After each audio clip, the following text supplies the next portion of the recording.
குழம்பு எங்க அம்மா வச்ச மீன் குழம்பு அப்படி இருக்கு அதிர்ச்சி வந்து சாப்பிட்டீங்கன்னா போக மாட்டேன். இது அதுக்கு மேல 2 தெரு தள்ளுறதுக்கு முன்னாடி ஸ்மெல் வந்தது. அதுதான் மனசு அது பக்கத்து வீட்டுக்கார ஸ்மெல்றா. அப்படியா? சரி விடுங்கண்ணே.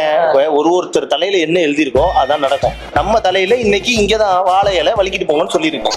சாப்பிட்டு போவோம். நம்ம ஊர்ல, நம்ம ஹோட்டல்ல, நம்ம வீட்டுல, சென்னையில என்ன சாப்பிட்டாலுமே இந்த அந்த மதர் டேஸ்ட் யாராலையும் கொடுக்க முடியாது.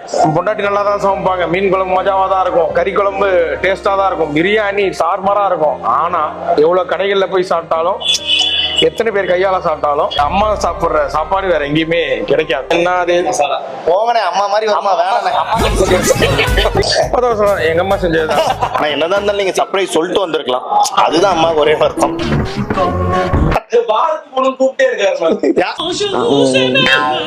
எல்லாருக்கும் வணக்கம். இது தெரியாம நான் வந்து சொல்லிட்டேன்.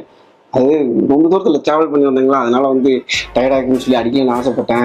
ஆனால் வந்து இவங்க எல்லாரும் வந்து சொன்னதில் நான் வந்து தெரிஞ்சிட்டேன். இதுதான் எல்லாருக்கும் மக்களுக்கு நான் சொல்லிக்க விரும்புகிறேன். குடிப்பழக்கத்தை விட்டுருங்க.